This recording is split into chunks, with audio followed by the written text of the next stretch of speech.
राधा माधव कुंज बिहारी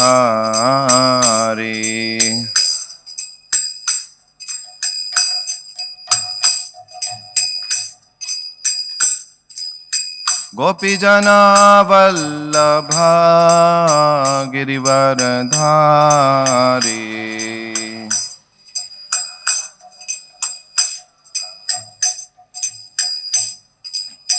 जय गोपी जना वल्लभा गिरिवरधारी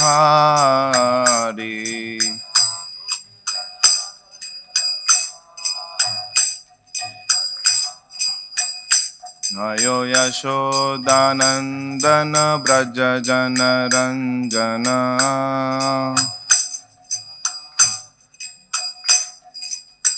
यशोदानंदन ब्रज जन रंजन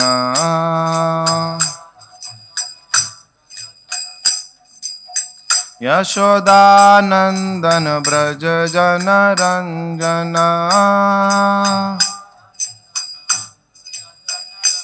यमुना तीरावनचारी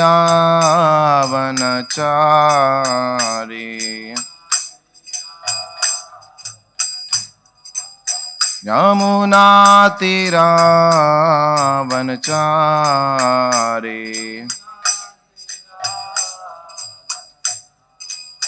जयो Radha Madhav Kunj Bihari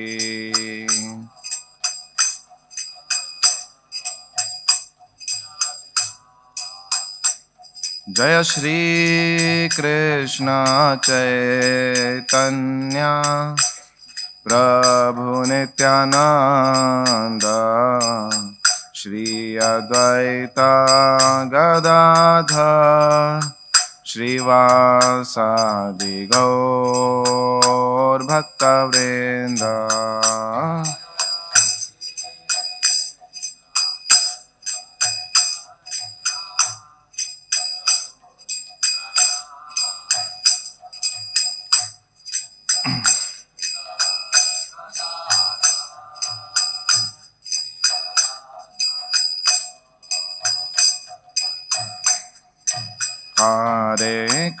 Hare Krishna Krishna Krishna Hare Hare Hare Rama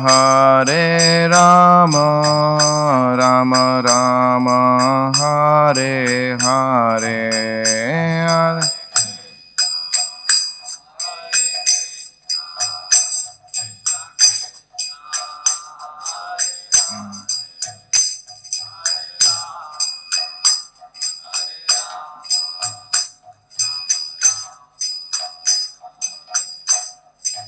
Hare Hare Krishna Krishna Krishna Hare Hare Hare Rama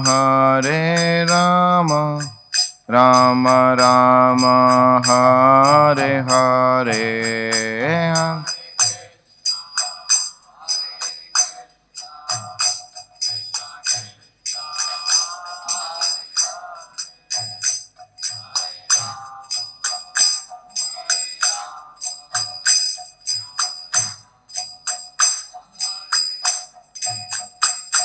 Hare Krishna Krishna Krishna Hare Hare Hare Rama Rama Rama Hare Hare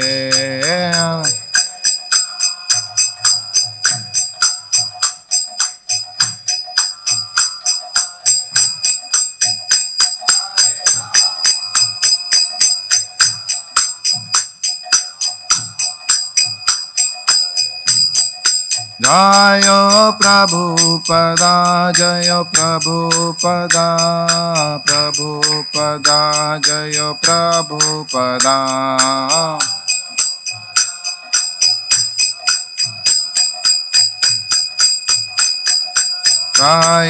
Jayo Prabhupada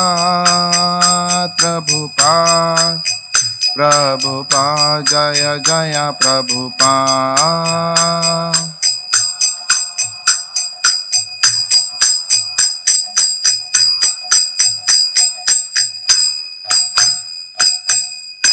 Hare Nam Sankirtan ki, Jagat Guru Shri Prabhupada ki, Jai Gautam.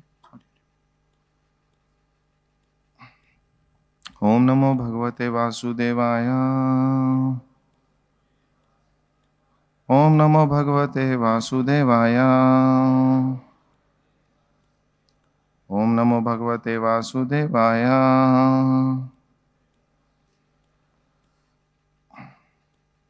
Srimad Bhagavatam, 6th canto, 1st chapter, text 43 and 44.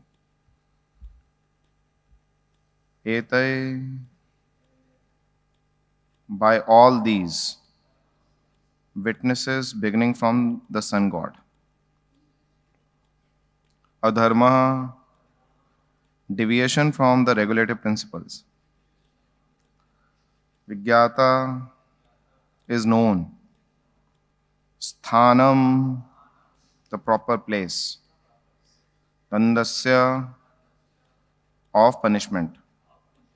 Yujjate is accepted as. Sarve, all. Karma anurodhina, with consideration of the activities performed. Dandam, punishment. Arhanti, deserve. Karina, the performers of the sinful activities. Etairadharma vigyata sthanam dandasya yujjate sarve karmanurodhena dandamarhanti karina. Etairadharma vigyata sthanam dandasya yujjate sarva karmanurodhena dandamarhanti karina. Etairadharma vigyata sthanam dandasya yujjate sarve karmanurodhena dandamarhanti karina.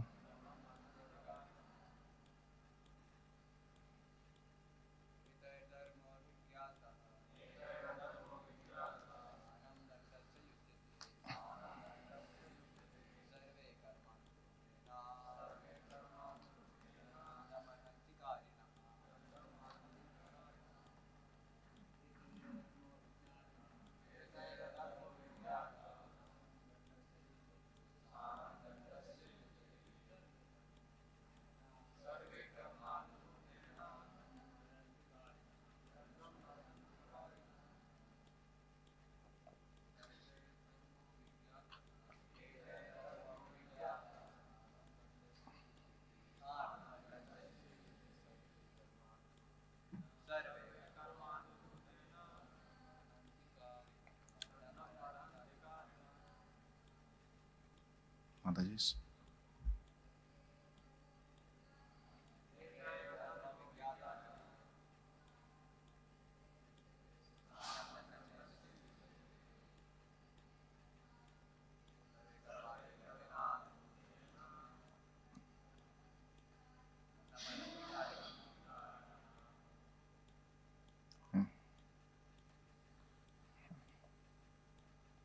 Translation. The candidates for punishment are those who are confirmed by these many witnesses to have deviated from their prescribed regulative duties. Everyone engaged in fruitive activities is suitable to be subjected to punishment according to his sinful acts. This verse doesn't have purport, so we'll read the translation and purport of the next verse and then discuss on that. That is text 44.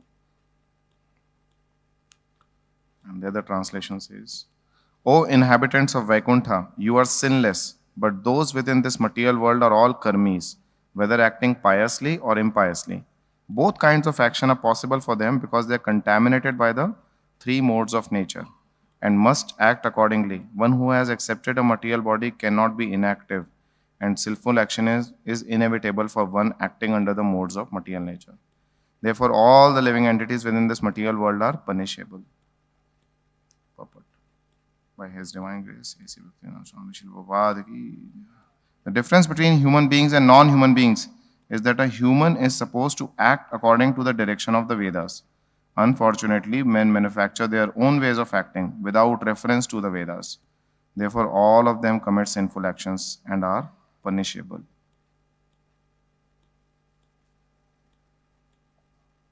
Om Ajnanatimirandhasya Jnananjanashalakaya Chakshurunmilitam Yena Tasmai Shri Gurave Namaha.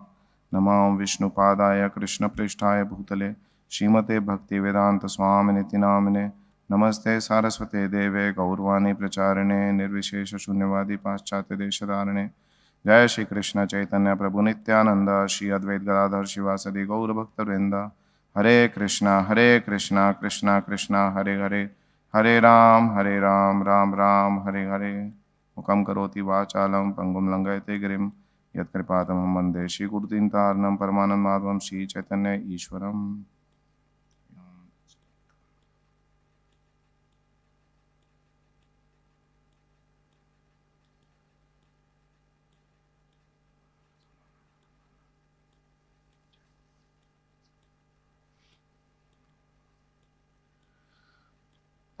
Krishna, seeking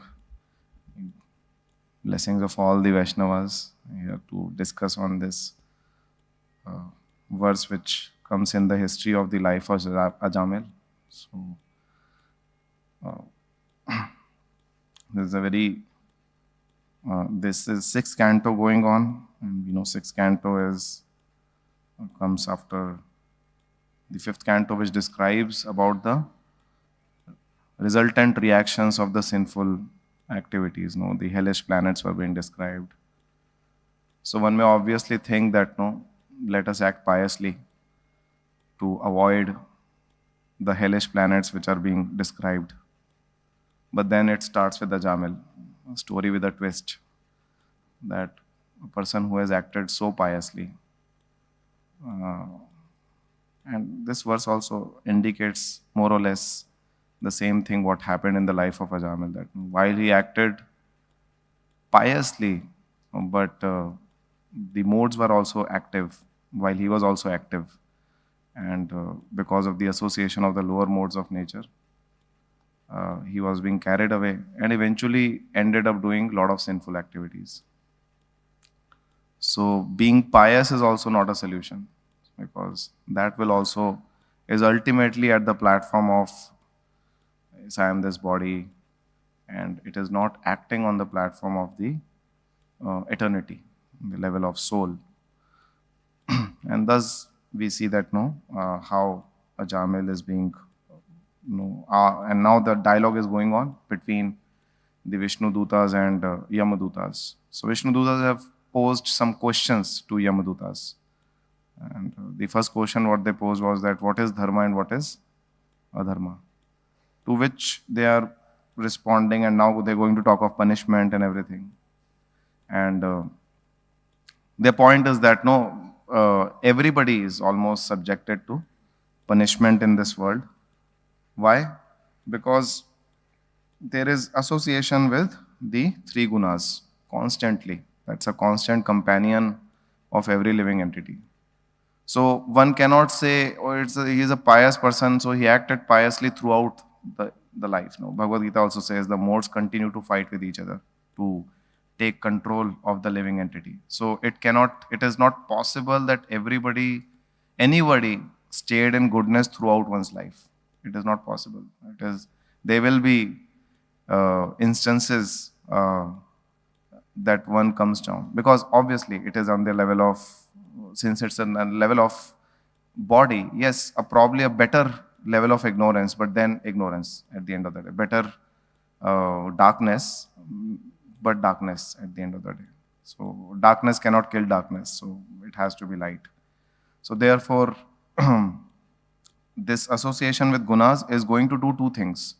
One, it is going to continue to force us to act, in certain mode, and then it is going to constantly bewilder the living entity to act in either of the three gunas. We see practically also that no, if we pick up the story of any personality, a very pious person, or any even community or even nations who have been by default very pious and very nice and all those things. Eventually, they, India is a vivid story of that. No? So we don't have to go too far. We as a country were supposed to be even 30, 40 years back so pious and all those things. And people, because you cannot stay on the platform of piety for long. It is just something which will evaporate because, and that's where comes a contradiction that no, that here it is told in the purport that one must act according to Vedas, and thus one will be freed. And that's the difference between human beings and non-human beings. And if one is freed, one is following the direction of Vedas, then one can save oneself from being sinful and thus punishment. But the problem is that no pious person is becoming pious because they are following Vedas. The translation says that no, even the pious person is subjected to punishment. Now the question may arise that if pious person is pious, obviously because he is following Vedas, then why he is subjected to punishment? Okay, so one is definitely the association of gunas, but why at all a pious person associates with mode of ignorance or associates with mode of passion? And that answer is given in Bhagavad Gita. When in second chapter Lord Krishna is describing to Arjuna, and he advises Arjuna that one should not get carried away by the flowery words of the Vedas. And in their Prabhupada explains that actually the Vedas are diverse and they cater to multiple levels of people. And ultimately, who gets locked is dependent on its desire. If the person is desirous of sense enjoyment, kamantaka, so he's having lot of desires to enjoy this world, then he'll approach Vedas in that way. And since he is approaching Vedas in that way, he'll be engaged in kamya karma. And if he is engaged in kamya karma, then automatically to enjoy that, and in the process, he'll be attracted to the lower modes of nature. So actually, in Vedas also, as the purport says, there is a section of Vedas which can bewilder a living entity. Lord Krishna talks about it, that no, you cannot even take, and that's why he advises that no, you should pick up from the lake, the water, what is usable, So Vedas are like lake, and if we go plunge into the lake, we may get lost, we may get drowned. So he says that no, whatever is needed, you pick up that. So the point is that the Vedas are huge, and even by following Vedas, if one thinks that no, I can save myself from these sinful reactions or punishment and so on and so forth, unless one is not freed from material desires, there is no question of saving oneself. So that's the point. It is the freedom from the material desires which will save one from the sinful activities. That's why it's on a pap yoni. So basically, the sinful desire, the material desires to enjoy this world, is where it is pap yoni. It is where the sinful action and reaction takes birth. So thus, we have to understand that this is why this kind of apparent contradiction which looks like that one may say that I am following Vedas, I am being good, and so on and so forth, therefore I should not get punished. This is where it looks like, because if the heart is full of desires to enjoy, then it is very, very difficult to save oneself from the sinful reactions. And if one is pious, he'll be attracted or locked into the section of Vedas which talks about it. And in order to enjoy that, one will definitely commit sinful activities. So what's the solution? What part of Vedas one should take? Okay, so because here it says that difference between human beings and non-human beings is that a human is supposed to act according to the direction of Vedas. But then point we understand is Vedas is full of so many things. Then what do we pick up in Vedas and what do we not pick up in Vedas in order to live a sinless life or live a life focusing on liberation? That answer also Bhagavad Gita gives us is that section of Veda is called Vedanta. So unless we are not focused on the goal of Vedas or the end objective of the Vedas, that is Vedanta, then one will get lost in some of these sections of Vedas like this, like that. Of course, now there is, if we talk, that's for personal application, that is fine. But generally, if we go out, we see, as Prabhupada is mentioning, that no, people manufacture their own ways of acting, without reference to Vedas. So we'll not find many case studies around us where people are following Vedas and ardently and then suffering. Nobody is even bothered about following Vedas. Nobody is even, by and large, I was reading that South Korea, again, is a very good country to look at. It's almost like India in terms of its Vedic approach and so on and so forth. But it took few years for them to depart from that conservative approach, and they are the country which is now amongst the lowest in terms of marriage rates, now lowest in terms of the fertility rates. And my brother was telling me that South Korea is the hub of since he's coming from telecom background, it has been the hub of all this 3G, 4G, all these things, 5G. First it comes in South Korea. So we recently got 5G inaugurated in India also. So there 24% of youth are fit for rehabilitation. They are addicted to mobile content so much, and they define addiction as something like, if you are going to mobile without any work, browsing, scrolling, and if it exceeds 8 hours. So there are people, 24% of the youth are spending more than 8 hours without any objectives on mobile. That's mobile addiction. So welcome 5G in India. So we are going to have a tough time here as well. So point is that we are talking of a civilization where forget about Vedas, where forget about everybody is not even, they are based on immediate enjoyment. Just right now, what comes to us, that is what matters. Nobody is even thinking of one day of postponement. I mean, we keep talking to the people who are now joining different companies also. So there is a shift. What has happened in, let's say, 15, 20 years back or 10 years back and now, that everybody who is joining right now, they are, I mean, if they don't get work, good work, nice work one day, the second day the resignation is there. Nobody is patient. So patience is kind of evaporating. So it's just like So this is very big thing actually. Following Vedas, even for the sake of piety, that is a far cry. But the point right now is that that's the beauty of Kali Yuga. Okay, so point is this. That's the first. At least philosophically, we understand that what section of Vedas is important is Vedanta. So at least that's what we need to focus upon. At least followers of Vedic culture like us, we should not compromise Vedanta for the other parts of the Vedas. The Vedanta is the end. It's not that's why it's Anta, it's end. And everything else is a means to achieve the end. So it should not happen that the end becomes the means to achieve the means. So means should always remain the means to achieve the end. Okay, so, and that confusion comes even in the life of a devotee sometimes, how much to focus on means and how much to focus on end. So that's another point, right? In one of the associate of Lord Chaitanya Mahaprabhu, forgetting his name, and he made a prediction that there will be some confusion always in this, So it comes in Eternal Associates of Lord Chaitanya. There's one book, and one of the associate talks about this, that there'll be some confusion like this always, That prediction is being made long back. It's not easy, because one will think this is right, one will think this is right, but both are coming from Vedas only ultimately. One will keep, but the point ultimately boils down to what to prioritize over what, and that is a third layer of how to solve the contradiction. We'll come to that later.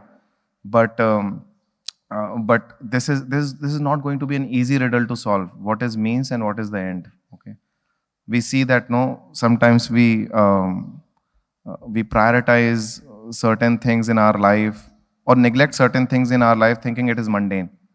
Okay. And then focus on only on Vedanta, which is true, which has to be done by books. But sometimes one may, it's like this, that no, I have to go to a certain place, and that going to that place is so important for us. I don't even take care that whether I'm going by cycle or I'm going by bus or I'm going by plane, I'm going by what, it doesn't matter.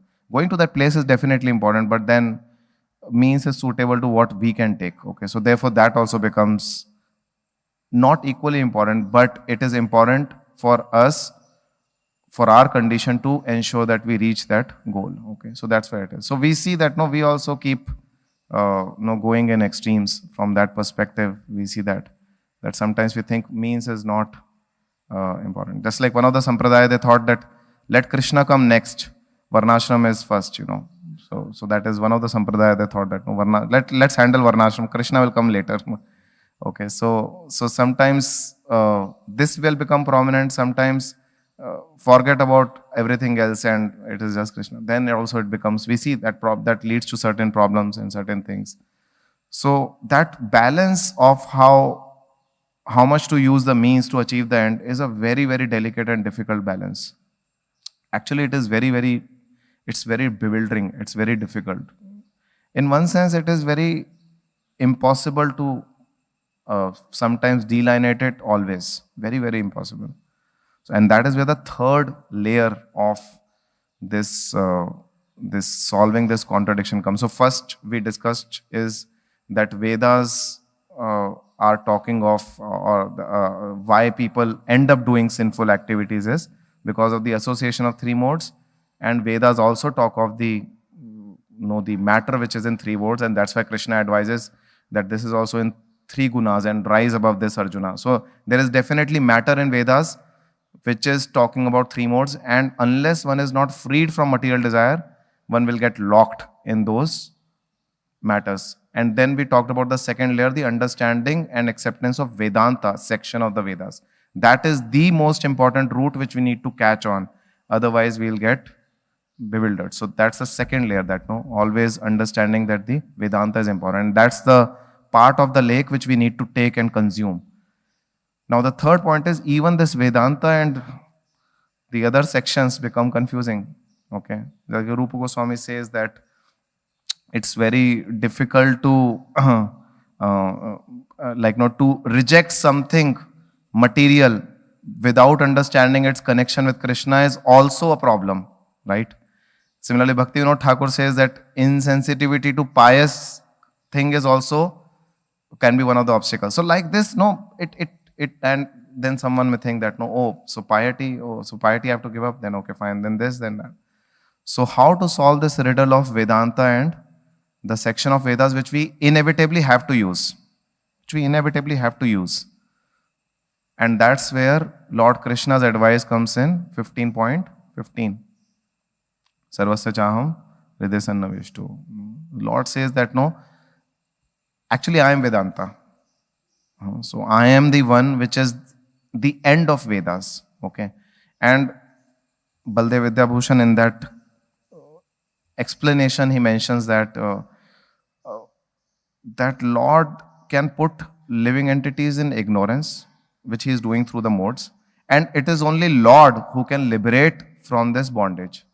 There is nothing else which is possible. If we think that by our knowledge that this is Vedanta, this is Veda, this, that, it is impossible. Because it is only Lord who is going to give us the remembrance and the knowledge and the forgetfulness of the wrong things and remembrance of the right things and the right knowledge. It is only going to come by Him, and thus liberation is possible. So the point is, even if we know this is right, this is to be done, this is that, we end up doing what we know, what Lord wants us to do, ultimately, either depending on our motives. Okay. So this is a very important point, that that it is, we have to depend on Lord to solve our this contradiction of how to act. Even though we may know that acting according to the modes of nature is going to impel us to do sinful activities, even after knowing all this, it will not work unless Lord wants us to, or Lord definitely wants us to follow the right activity, unless Lord gives us that mercy, strength, intelligence and consciousness to act properly. It is not possible. Okay, that's what comes in 15.15. Now, how does, and it's an illustration, no, once in Nand Maharaj's court, there were two poets, okay, and their name was Snigdha Kantha and Madhu Kantha, okay. And once they were narrating the story of how Lord Krishna became, took birth in Nand Maharaj and Yashoda Maiya's house. And they were like, no, discussing that, no, how Nand Maharaj and Yashoda Maiya, they were craving for a child for a very long time. And they tried all possible vratas, all possible things they tried. And finally, Yashoda Maiya became so depressed, and no, she was like, no, she left almost eating and sleeping, and she got into tears. And finally, she felt that, finally, she got to know about Dwadashi Vrata. And that Dwadashi Vrata was when she told that, no, let us do that Vrata, let us try that Vrata, okay? So that by following that, we may get a son, okay? So Nand Baba also agreed to her. And because Nand Baba was very worried that Yashoda Maiya is like, no, is practically running into, no, very much, she is beyond consolation right now. So they agreed for that. And when they were following that Vrata, then finally Lord Krishna appeared in Nand Baba's dream. And he told that I am going to appear in your house. And actually I appear in your house every time. Okay, whenever I come, I appear in your house. And this time also I am going to appear. And then his sleep broke. And then it is described that how Lord Krishna appeared in the house of Nand Baba and Yashoda Maiya, that they were one bluish boy and one golden girl. They appeared in the heart of Nand Baba, and thus from there they entered into the womb of Yashoda Maiya. And finally, the same day when Devaki and Vasudev, they had begotten Krishna there. Yashoda Maiya also had her labor pains, and incidentally that day she delivered without pain. Okay, so everybody fall asleep. No, everybody had fallen asleep because by Lord Krishna's arrangement, and even she delivered in sleep. So generally delivery means it's a huge pain. Okay, it is like, no, it is uncommon. We see also that, no, once somebody delivers, if you ask the second day you take an interview, can you want to deliver again? They say never again, never again. So like that. So delivery pain is huge, but she delivered in sleep, normal delivery, no cesareans. So it was very like, and then everybody was asleep. And because Vasudev had to come, okay, he had to come with Krishna. And so when Vasudev came, so she delivered a boy and a girl, same bluish boy and golden girl. But when Vasudev came with Krishna, he didn't see the boy. He didn't see the boy. He just saw there was a girl lying, and he kept the boy over there and went ahead. Okay. And so that's like, no, and then finally it is being explained that, no, actually Nand Maharaj, the boy born out of Yashoda Maiya, the Nandanandan Krishna, is actually the Swayam Bhagwan Krishna. And so Vasudev Krishna was born in Devaki. So everybody is actually, all the expansions are actually, Swam Shakala. So like that they are there. So ultimately it all boils down to this. But because Yog Maya was there, okay, also sleeping besides Krishna, and the girl was of course Yog Maya, she hid Krishna from Vasudev. Okay, so he couldn't see he couldn't see Krishna, and then he kept Krishna, and then ultimately we know that, no, Krishna, who was born out of Devaki, like, no, he was with 400 forms and all those things. So that's an expansion of the Bhagwan Krishna. And then he was being kept over there, and then finally, we know what is. So we see that, no, Lord Krishna's activities are so bewildering. It's very difficult to understand his creation. Actually, if we start understanding, we'll just keep having questions if we are understanding from the platform knowledge. But it's only by bhakti we can understand, and Lord will dictate us. That's the point. Okay. So, and doesn't matter to Vrajvasis, how that birth happened and know what time this happened, and then lambda and some formula or equations and all. For them, they loved Krishna, and that is most important for them. So cultivating this love for Lord is the primary factor by which we can Lord will guide us from the heart, and thus we can delineate between this Vedanta, Vedas and all these things. The liberation ultimately is going to happen by the dictates of Lord, and that will only happen when Lord is pleased by us, when Lord is pleased by our devotional service, not by our knowledge, not by our analysis. It is not going to happen like that.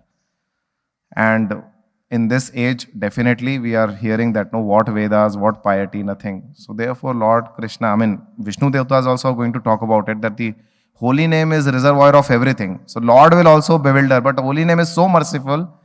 Like Janani Prabhu say, holy name is like Shaligram Shila, So Shaligram Shila, how that is merciful and strict also.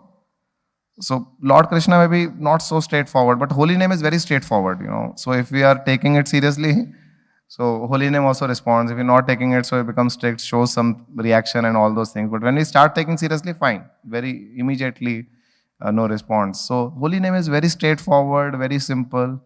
And when we take the holy names of the Lord, then automatically this purification happens. So somebody who is not at all papi tapi joto chilo, harinam uddharilo. So even if somebody is papi and or tapi who is following all the Vedas, everybody can be very easily delivered by the chanting of the holy names. Hare Krishna, Krishna Krishna, Hare Hare, Hare Ram, Ram Ram. So this looks very difficult to us, maybe sometimes. Okay, for me at least, I feel how it is possible. But we should see the faith of, and that's what, once again, Janani Prabhu says that, while chanting the holy name, we should see the faith of our Guru. We should see the faith of Prabhupada in the holy name. And we should see that faith and appreciate that faith. And then we chant. Because, our faith, particularly it may not be like, we think, why? How can by just chanting, things can happen? It's very difficult, I have to do this, I have to do that. This. But we see that, Guru, what does he give us? Chant 16 rounds of Hare Krishna mantra, follow 4 regulative principles, and everything will happen. But the point for us is, it's difficult to even chant those 16 rounds offenselessly and with faith. It's so difficult. So all we have to do is we have to come back in our, just like Vyavasayatmika Buddhi, Ekahi Kuru Nandana. So this Vyavasayatmika Buddhi, that this itself is the objective in my spiritual life. If I can chant well, then everything else will happen. And then Lord will automatically, the same name of the Lord will activate Lord within our heart. And thus that activated Lord. Lord is active, but then we don't turn towards him. So therefore he's like, okay, Upadrishta Anumanta. That I am just witnessing the activities and giving sanction to it. But when we keep chanting the holy names of the Lord, we get direction. We get the Dadhami Buddhi Yogam Tam. And then it is possible for us to delineate, and then actually following this, that the direction of Vedas will pick up what is needed and reject what is not needed. Higher principle, lower principle. All these things will become easier for us to understand if Lord is pleased within our heart by chanting the holy names of the Lord. Hare Krishna, Krishna Krishna, Hare Hare, Hare Ram, Ram Ram, Hare, which is the service to Lord Gauranga in this Kali Yuga. This is the service. No other service needed. If we can do this service, then it is all done. Bhakti Rasamrit Maharaj told that, we were talking to him and he told that, lot of devotees come with lot of problems, to me. And I gave an immediate kind of solution that, okay, do this, do that, and all those things. But then I tell that if you chant this one mantra right, then everything else will be all right. Okay, so if you chant this one mantra right, so it is a fact, and it's a homework for us for whole life actually. It's a lifetime homework that how well we can chant. And generally the main thing doesn't remain the main thing. Sometimes we just think that this is the main thing, this is the main thing. Just like we may think that giving up certain things is going to yield bhakti, or accepting certain things of this world will yield bhakti. But actually bhakti is not going to come from this material world, whether rejecting or accepting it. It is going to come by the service we are doing to Lord Gauranga, and that is how the bhakti is going to grow. So our whole effort should be that, and that's what Vishnu Duta, and that's what the whole pastime of Ajamil is all about. No, the chanting the holy names, that is being very nicely being described in this pastime, and not just in Kali Yuga, it was the reservoir of Vedanta and name, Roop, Naam, Roop, Gun, Leela, everything was there in this holy name always. But Lord Gauranga has made it very munificently, available to all and given his mercy also on top of it. It's like this, that you first of all make something available and then add your own kripa onto it. So therefore it's much more powerful now. So all we have to do is we do this, and then somebody who is even completely non-follower, nothing is there, very quickly can be elevated to the platform of this understanding of delineating what is Vedanta and what is Veda, and thus act in a life which is going to protect one's, insulate one from these sinful activities, and thus go back to home, back to Godhead. That's what is going to happen. So that's what is going to be described here. So that's it. Any comments or any questions? Yeah.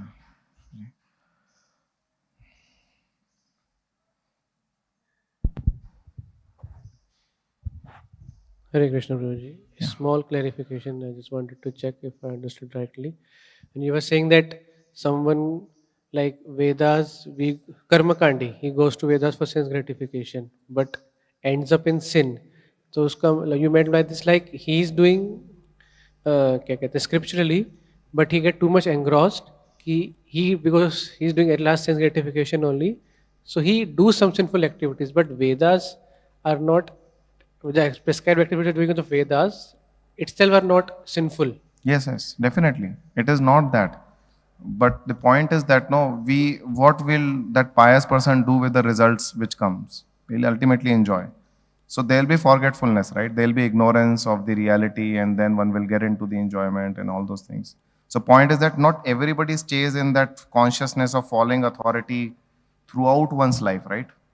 So when you get the result, then you may, oh wow, relax, chill. So then you may plunge into your own activities, and that is where the problem starts. So it may be the effect of pride, you may do something. If it may be effect of lust, one may do something. So anarthas are still there, right? So they will continue to act.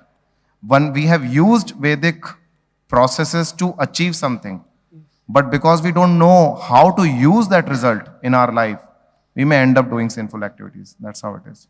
So therefore, actually, Upanishads, they talk of knowledge. Vedas, they deal a lot in processes and also. One thing which also Vishwanath Chakravarti Thakur states in this is that Upanishads, therefore, parallelly reading Upanishads is also very, very important, because they will ultimately talk of knowledge of how to use the results which you get. So like that it is there. Okay. But the Karma Kandis, they focus, action is higher than knowledge. So they neglect Upanishads. Therefore, there is no knowledge as to how do I use. So therefore, you end up using it in a wrong way. Make sense? Yeah. Thank you. Thank you, Prabhuji. You right means very even focus on that particular statement that we have to understand the Srila Prabhupada's faith on holy name or spiritual master faith on holy name. So my question is that how to improve that faith, cultivate that faith in our life to chant do one thing, everything become all right. So please can you guide how to improve our faith, or how to cultivate that faith in continuous improvement manner, continuous improvement, so we can fulfill the expectation of spiritual master. At least I can improve my faith if all of you bless. So first is of course, the blessings of the devotees. And we have to see that, again, I'll go back to Jananiva's Prabhu. So he narrates that how Lord Chaitanya, before he took initiation, he was very scholar and calling for debate, defeating in debate, and this was going on. And then when he accepted the holy name, so he showed how a devotee needs to behave. and approach the devotional service, or specifically the chanting of the holy names. So when he was chanting, then he was like, no. So we see the life of Lord Chaitanya, that when he started chanting the holy names of the Lord, I mean, of his own names, and then he showed that how there was a transformation which happened very quickly, and it led to, and there was a certain behavior he was practicing in while chanting the holy names of the Lord, which yielded very good results. I mean, he stopped behaving the way he was behaving before chanting the holy names of the Lord. He was not into arguments, and he was not into too much into defeating others. That feeling evaporated, in his heart, and then he approached the chanting of the holy names with that spirit. So it is a fact that in a simple heart, the faith arises very quickly. It is more about the simplicity and bringing back our consciousness, because we'll obviously fail. We'll obviously, even for days, we'll not even think about it. Even for days, sometimes even months may pass, sometimes even years may pass. But we have to constantly kind of see that that the effect of not doing this is leading to so many internal and external struggles and obstacles in our life. And when we chant the holy names properly, then those things evaporate. So a faith and instruction is established when we see by not following it, there is a problem. And when we follow, then there are experiences which are positive. So we need to, thus with that motivation, need to bring ourselves back to this. And again, we have to remember this only, that what did our spiritual master give us? I mean, what eventually he did. He didn't ask us to leave this, leave that, do this, do that, and you have to do this. But then he just said that chanting, and he has perfected his life by that. It's not that secretly they did something else, okay, I'll do something, which they did the same thing actually. But the point is that the quality with which they are doing is something which we need to emulate. And it all begins with a simple heart, with the faith, and leaving the behavior which is not favorable for us, to accept that simply, in a way, the simplicity in heart. So whatever that behavior, we need to introspect in our hearts what is stopping us to do. Then it will come. By default, that all those weeds are there in our hearts. So we need to see and avoid such kind of behavior, and then chant. Because Lord is very merciful. He is not Kansa, he is Krishna. So as soon as he see that that a devotee is trying to become, he is at a level X and he is trying to be X plus 1. He doesn't expect us to become Y. He wants us to become X plus 1. He'll transform, but the transformation from X to Y will happen by him. But all he wants is, I am trying to elevate myself from whatever I am right now, X plus 1. Okay. So, and then by his mercy, we'll become from X to Y. Okay. But in his service, we are trying to push ourselves ahead. So Lord is very merciful, and Guru is very merciful. We pray to Guru and we pray to Lord, and when we chant and approach in this name, then I hopefully should work like that. Hare Krishna. Yes, Prabhuji.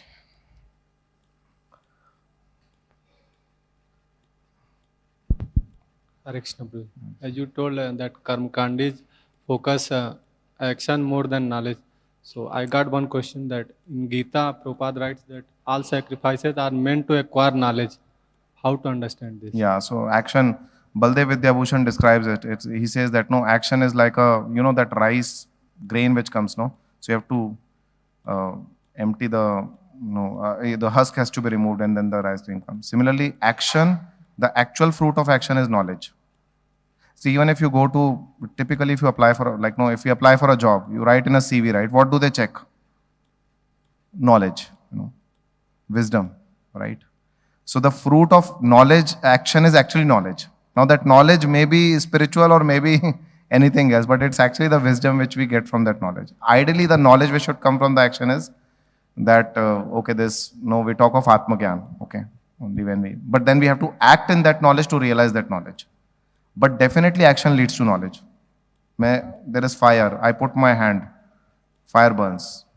Knowledge, right? So action inevitably leads to knowledge.